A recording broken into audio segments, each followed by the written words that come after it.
Well, there is something I wanted to tell you because there is a trap, a big trap that you can fall into, and that is called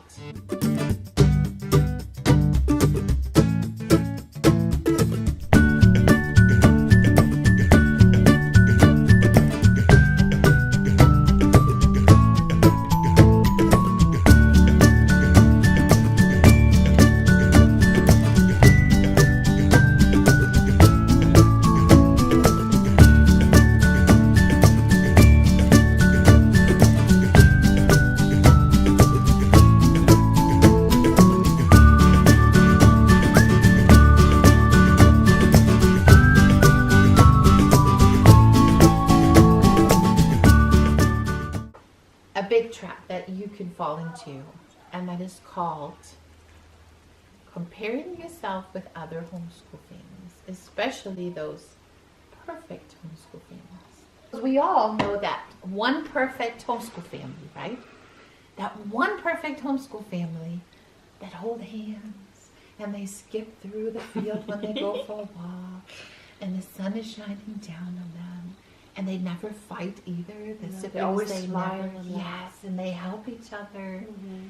The mom is the Pinterest queen, and she tries out every available recipe or art project available on Pinterest, and of course they all turn out perfectly, and she shares it on Facebook with everybody and makes the rest of the world look really bad. That family. They are already in second grade. They can already speak 4 different foreign languages, including Hebrew and Latin. That family, that is what I'm talking about. They're already doing algebra in early elementary too. Do not compare yourself with that family. It is okay if your child is in 2nd grade and they're working on 2nd grade math. It is just enjoy the journey where you're at. Put one foot in front of the other and you will get there. It is just okay and perfectly fine where you're at. And there is a homeschool quote that I always liked, and it's by Tamara Chilver, and it says, "Homeschooling allows you the freedom to step off the highway of learning and take a more scenic route along the dirt road." That's a beautiful picture. Yeah, I like that one too. That's very true. And we have to remember too that our children have been giving to us just the way they are, and God chose us to be their parents. Yeah.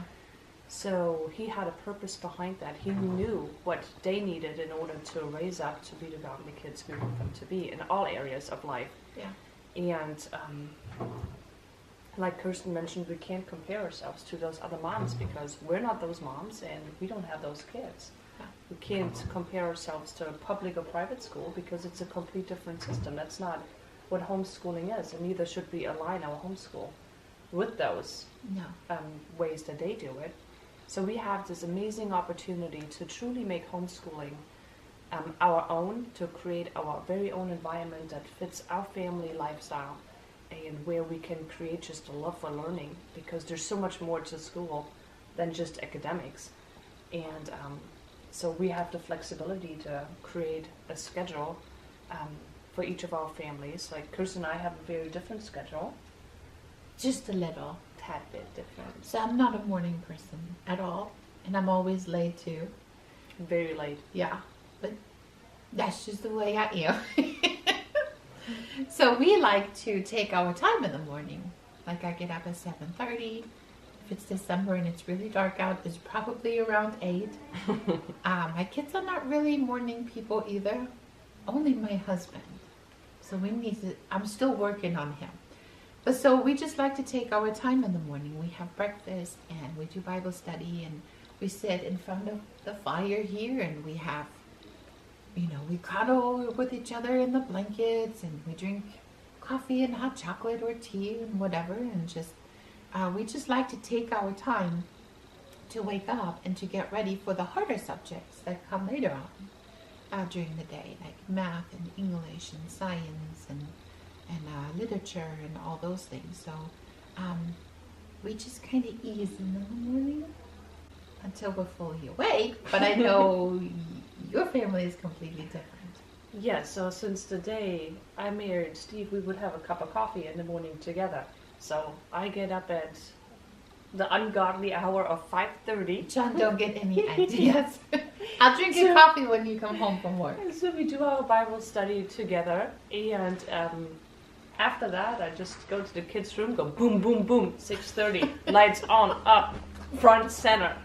Get ready, do your Bible study, get dressed, bed made, grab your breakfast, and sit at the homeschool table at 8 o'clock. It's crazy. No exceptions. What if you're tired? Suck it up. What if it's December and it doesn't get light until 11 o'clock?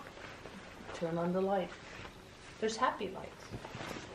We can turn on the happy light. We do light up candles and make it a nice atmosphere. You But never there fall still back is- asleep? No. Now this one introduced me to nap time. May I just say that this is a very beautiful concept. Nap time You is just amazing. can't get too used to it. It can No, be no. a once a month special treat. Every once in a while. And then yeah. it's beautiful. Trust me, we had co-op before too. We were so tired. We all nap took a together. 30-minute nap, the kids. That's true friendship, when you can nap together. Yes, and then you continue. So, we totally do this. Yeah, Right. we're very comfortable. Yes, we are. Okay, back to the way we can make our homeschool our own. Yeah. So we have the ability to truly know each of our children and create an environment that is perfect for them. They each learn very different and have different learning styles.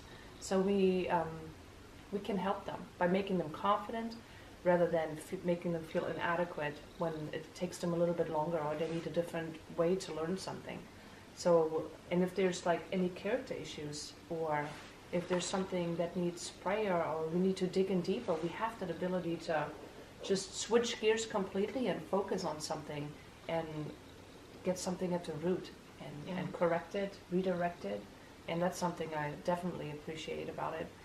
And something that my husband Steve, and I'm sure John, really appreciate about life is, about homeschooling, is that we can incorporate into our life by teaching them life skills. Sometimes they take the boys and have a day learning how to forge and metalsmith or woodwork. And then another day we just ditch school altogether on those beautiful days and go on an adventure. And then the next day we just pick up right back on track where we were. You can homeschool all year or you can just homeschool throughout the school year. You can adjust it to your husband's schedule or whatever things determine your everyday life and just schedule a school according to it. Yeah. So that's something that we definitely really appreciate.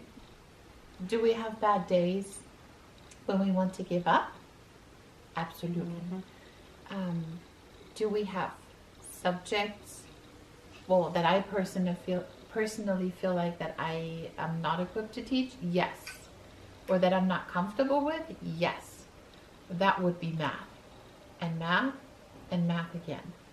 I never liked math, and I don't think I ever will, unless somebody convinced me that no. I just don't like math. But that is where teaching textbook comes in, and my math-loving husband. Or a co-op. Or Where a you co-op. can adjust who teaches different subjects according to your skill level or Yeah. passion. Yeah, and I always feel like we try to make the best out of every opportunity because we had a lady who was stationed here in Alaska, and she was a real author. So we asked her if she was willing to talk to the kids how it is to write a book, what inspires her to write a book and everything. And I remember we had this nice afternoon where we made hot chocolate and we had cookies, and she talked to the kids about it. Or we had a lady who was an artist, and she gave our kids art lessons, and just there's all those amazing people out there. So just take advantage of it, and ask them, and would you mind coming and helping out? And, it just is a great opportunity. and also to connect with other people. Make it fun. Learn together. Just see it as a privilege every day to spend the time with your kids, to be able to bond with them, to be able to learn alongside them. Just plant a vegetable garden. Read literature together and drink your favorite tea. Venture out, just make it your own, and just develop a sense of wonder and a love for education in them. A ship in the harbor might be safe, but that is not what it is built for. We are equipped with everything that we need for this journey, and just do not let anybody else tell you otherwise. As homeschool moms and parents in general, we are responsible for raising a new generation.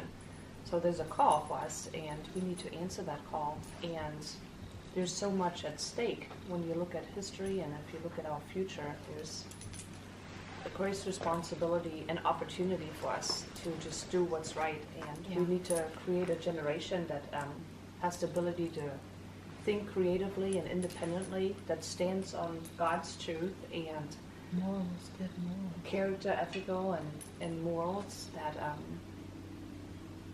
benefiting the world and not draining it, and a generation that is not influenced by the world but takes it in their own hands to better the world that we live in.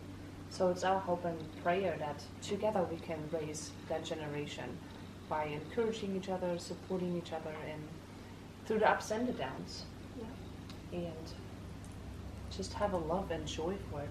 I know that we have, one of the reasons we started this ministry is that we just have such a passion and joy of homeschooling and being wives. And so much fun in it too. Yeah, just being wives and moms and teachers, and it's a way of life. It's not just there's no sacrifice in it. No. To me, there's not. You gain, like you always say, you gain so much more. Yeah. At the beginning, you're scared that you lose so much homeschooling, staying home, but you just gain so much more. Absolutely. And I can't even picture any other way of life now. No. So we're already afraid of the years that are dwindling away, and that's when we only make videos. We travel the world and we make videos. That's right. So you will never get rid of us. No, sorry, you're stuck with us. So thank you for listening, and we of course would love to hear your story. So if you want to share in the comments or any experiences or tips and tricks that have helped you, I think they would be a blessing to each one of us. And or maybe if you even know of a good book, there's awesome books too to encourage homeschool moms. Just share it. So that'd be awesome. We would love to have some feedback. So thanks for joining us in our coffee corner.